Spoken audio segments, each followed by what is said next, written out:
Eu sou Suzana Varelli, hoje é domingo e eu trago aqui para vocês o que foi notícia no mundo do vinho nessa semana que passou.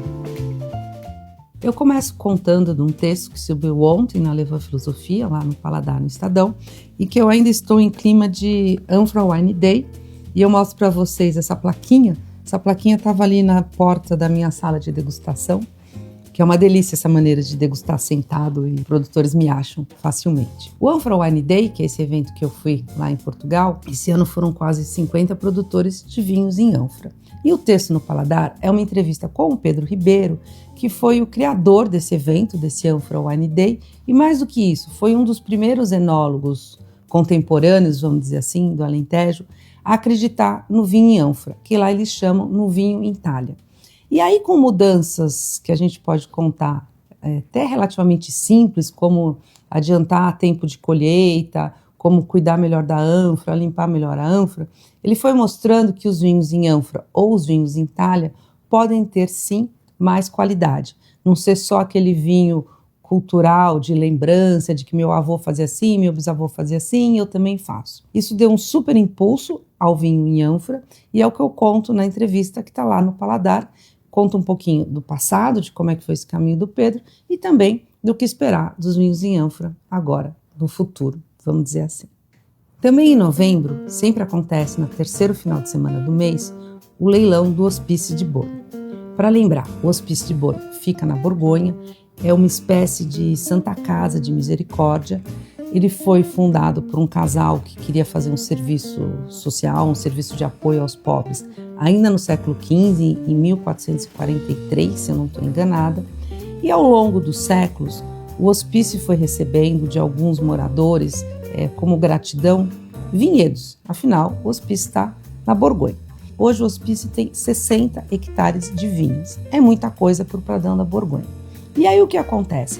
Eles decidiram elaborar vinhos desses vinhedos e eles fazem um leilão no qual os compradores, eles adquirem as barricas que acabaram de ser fermentadas. Quem compra as barricas decide de que maneira quer envelhecer o seu vinho. Se quer mudar a barrica, se quer manter essa barrica, se quer elaborar sem barrica, é livre ao comprador. E este ano, que foi a 165ª edição do leilão, o valor foi recorde.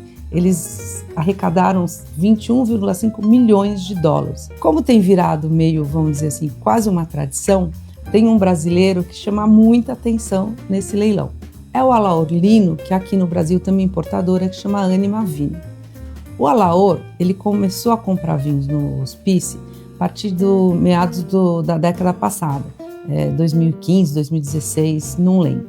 Em 2017, ele teve uma cena, digamos assim, surpreendente no leilão. A barrica mais importante, ela chama Pièce des Presidente, que é uma barrica de um vinho que eles apostam que vai ser um super vinho, e o valor arrecadado da venda dessa barrica vai para uma outra instituição de caridade. Os presentes foram dando os lances e a barrica acabou ficando no valor de 410 mil euros. O leiloeiro resolveu provocar o Albert Bichot, que era quem tinha dado esse lance de 410 mil euros, falando, não, vamos dar mais 10 mil euros, porque naquele ano eram 3 instituições de caridade. Então, se fosse 420, era mais fácil dividir por 3. E o Albert Bichot falou, não, é esse o valor. Aí o Alaor levantou a sua mão e falou, eu posso contribuir com esses 10 mil euros, porque aí arredonda nos 420.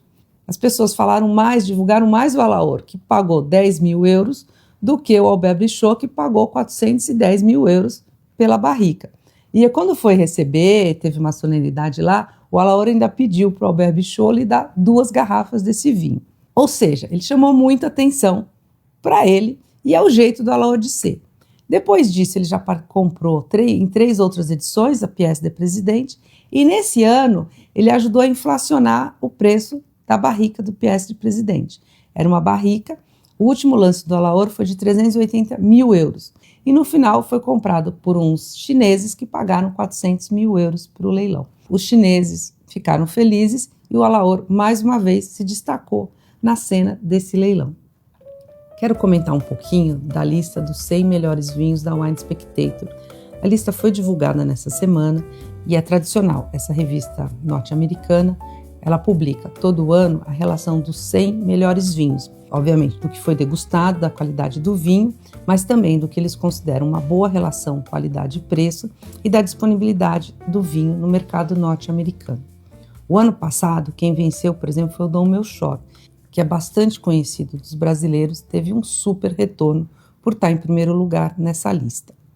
Esse ano, a lista traz, em primeiro lugar, um rótulo francês de Margaux, que é o Chateau Giscot 2022. A relação desses 10 vinhos me chamou a atenção por algumas coisas. São 4 rótulos norte-americanos, a maioria da Califórnia, 3 franceses, 2 italianos e 1 chileno, no caso, o Clos à Pauta. E o que me chamou a atenção nessa lista, dos 10 vinhos, apenas um é branco, é o Chateau Albert, que é da região de Sonoma. Seguindo a toada dos brancos, eu queria contar do lançamento da vinícola Guaspari.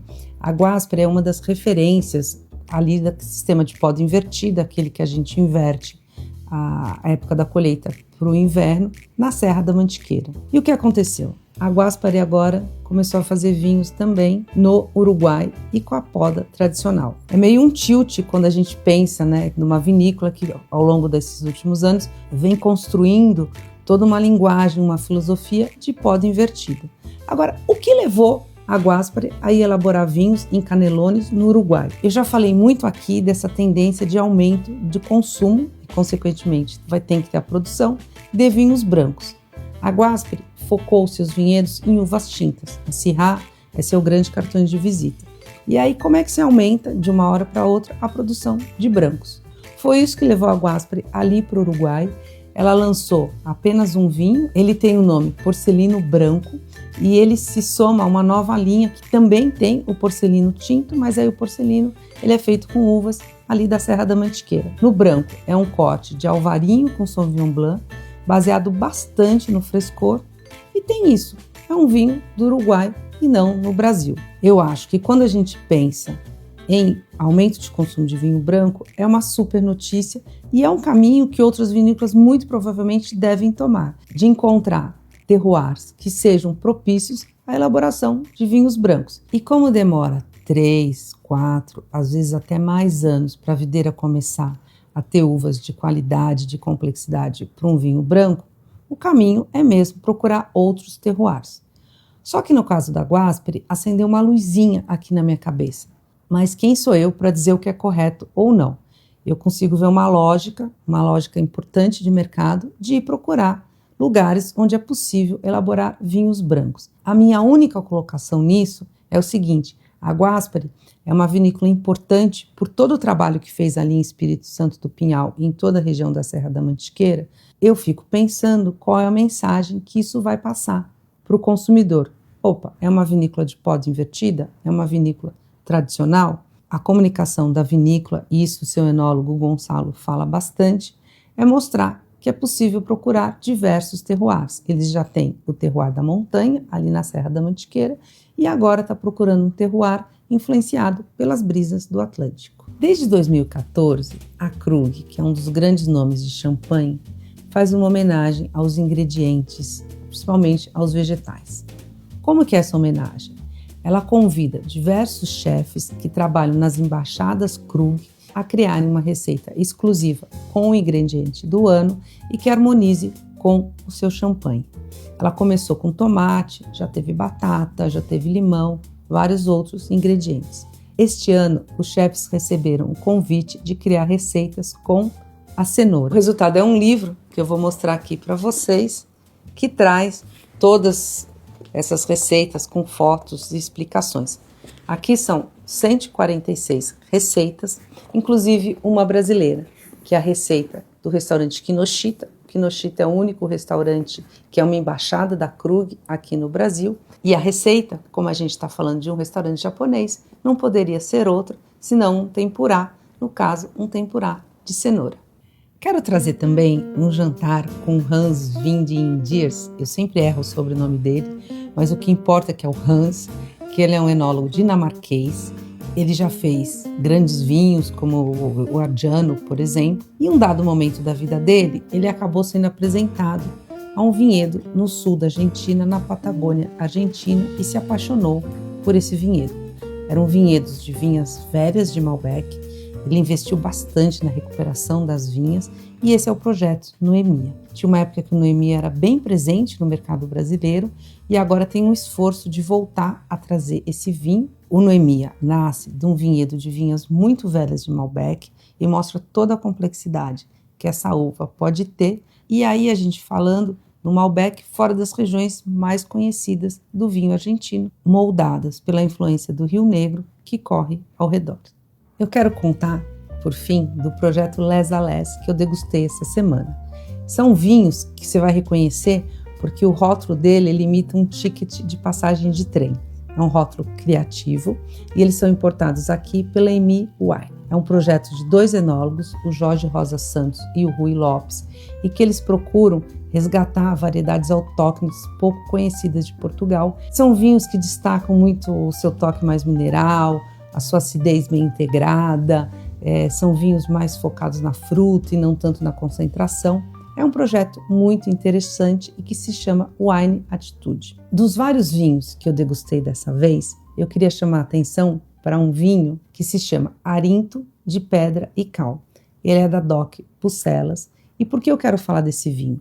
Porque ele é um blend de uvas da safra de 2020 e de 2021. E a ideia dos dois, ao mesclarem 2 safras diferentes, é conseguir ter um vinho também com complexidade, porque eles não gostaram tanto do resultado do vinho de 2020. Essa tendência de misturar safras, mas é um fato que eu tenho visto em algumas vinícolas e tem muito a ver com essa questão de mudança climática, na qual, ao você mesclar, você consegue muitas vezes resolver, entre aspas, problemas de uma safra que não foi tão boa exatamente por causa do clima. Meu convite a vocês é ficar atento nessa dupla safra, vamos dizer assim, e ver para onde isso caminha.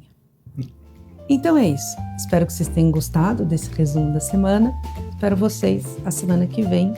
Só vou contar que a semana que vem vai ser num outro cenário. Boa semana. Bons vinhos.